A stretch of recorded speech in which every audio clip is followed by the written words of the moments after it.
আসসালামু আলাইকুম রহমতুল্লাহি বারাকাতু। আমার আরেকটি ছোট্ট ব্লগে আপনাদের সবাইকে স্বাগতম।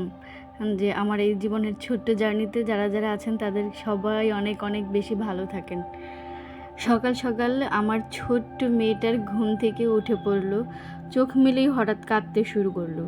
আমি আর এক মুহূর্ত দেরি না করেই ওকে কুলে তুলে নিলাম, বুকের মাঝে জড়িয়ে ধরে আদর করলাম। মায়ের স্পর্শ যেন শান্ত হয়ে গেল আমার ছোট্ট সোনামণির মনটা।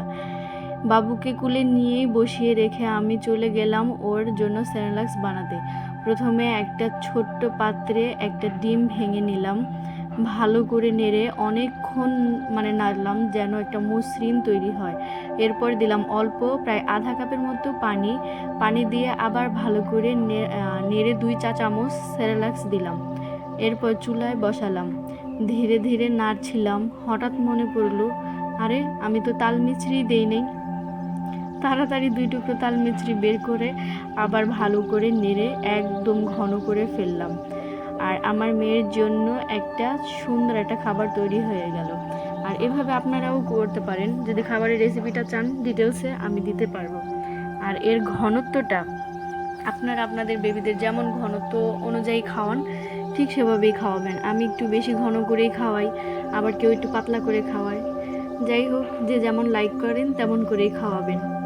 এর মাঝে আমরা হঠাৎ সিদ্ধান্ত নিলাম বিরিয়ানি খাবো।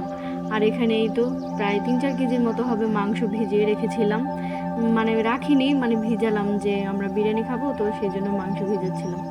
তারপরে এই তো এখানে ভালোভাবে পানি দিয়ে এটা স্টপ করেছিলাম যাতে প্রচুর পানি এখানে জমে বরফটা গলে যায়।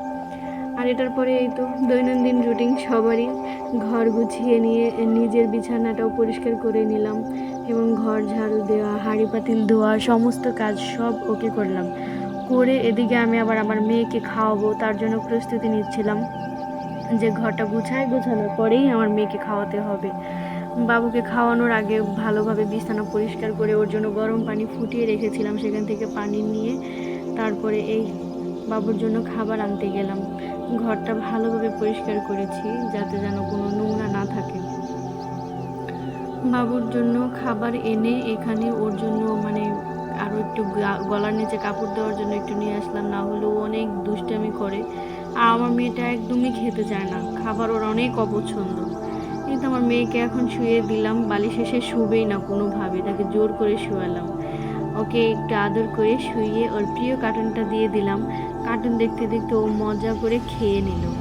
খাবার শেষে আমি আর ওর বাবা দুজনে মিলে সিদ্ধান্ত নিলাম ওকে গোসল করাবো। আর ও অনেক দুষ্টামি করে, পানি ও একদমই পছন্দ করে না, যার জন্য একা গোসল করাতে গেলে অনেক কষ্ট হয়, ও ভিজবেই না, ওর মাথা ভিজানোর বেশি মেজাজ গরম হয়ে যায়।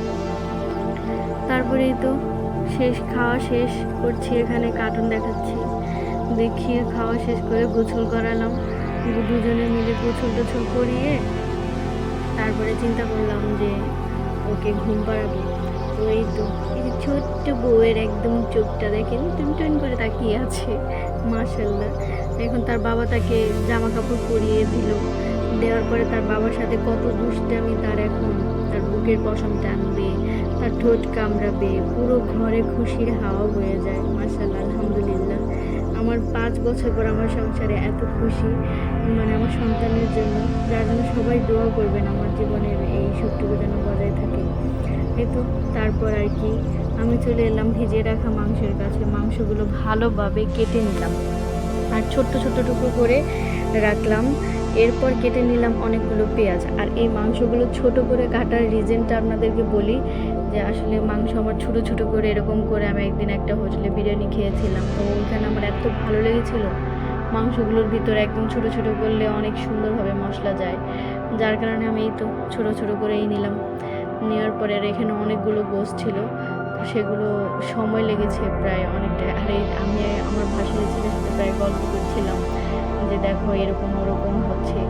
তো ও বলতেছিল কাকি বিরিয়ানিটার মধ্যে একটু ঝাল দিবেন, যাতে আমার ঝাল ঝাল বিরিয়ানি অনেক পছন্দ। আর মাশাআল্লাহ ও 3-4 বার খেয়েছে, ওর এতটাই ভালো লেগেছিল বিরিয়ানি। যাই হোক, আর অনেকগুলো পেঁয়াজ ছিল যেগুলো কাটতে হবে, তো অনেকগুলো পেঁয়াজও আমি কেটে নিলাম রান্নার জন্য। আর এই তো পেঁয়াজ কাটার পর ভাবলাম যে এখন অনেকটা দেরি হয়ে গেছে, প্রায় দুপুর 2টো বেজে গিয়েছে, ওদিকে রান্নাই হয়নি। তো প্রেশার কুকারের মধ্যে তেল দিয়ে দিলাম, তেল দিয়ে পেঁয়াজটাকে খুব সুন্দর করে ভাজার জন্য আর আমি অনেকগুলো পেঁয়াজ দিয়েছিলাম, কারণ আমি একটু পেঁয়াজ বেশিই খাই। বিরিয়ানিতে আমার একটু পেঁয়াজ বেশি না হলে আমার ভালো লাগে না।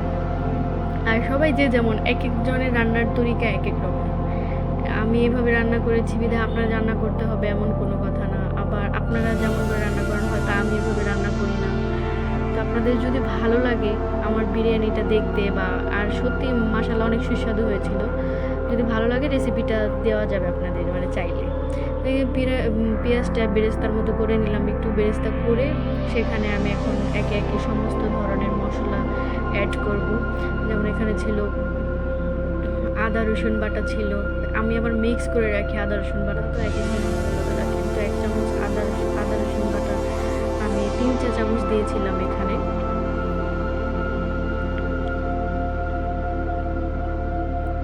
আর এই মশলাটা না যতক্ষণ না তেল ছাড়ছে ততক্ষণ আস্তে আস্তে নাড়তে থাকবেন। আর যাই হোক, তারপরে দিয়ে দিলাম 1 কাপ পানি, নেড়ে আবার দিলাম আরেক কাপ পানি, যেন সব মশলা ভালোভাবে কুকারে মিশে যায়। আর এই পানি দিয়ে এই মশলাটাকে খুব ভালোভাবে কষিয়ে নিতে হবে। মশলার গন্ধ আসতেই আমি তাজা কাঁচামরিচ বেটে নিলাম, আর এই কাঁচামরিচের পেস্টেই আসল ঝাল আর গ্রান। পেস্টটা মিশিয়ে নাড়লাম ভালোভাবে, তারপর একে একে সব গরুর মাংস ঢেলে দিলাম। এবার বিরিয়ানির জন্য চাল ধুয়ে নিলাম খুব ভালো করে, চালটা একটু ছেটে তো নিয়ে পাশে রেখে দিলাম একটা জালির মধ্যে করে, যেন চালটা ভালোভাবে মানে শুকায়। শুকনো চালে বিরিয়ানি খুব ভালো হয় মাশাআল্লাহ। এবার মনে হলো মাংসটাই যেন বেশি, চালের চেয়ে অনেকটা। এইভাবে ঢেকে দিলাম রান্নার জন্য। তো প্রায় 30 মিনিট হয়ে গিয়েছে। আর মাশাআল্লাহ কাঁচামরিচটি দেখেন কত সুন্দর ছিল।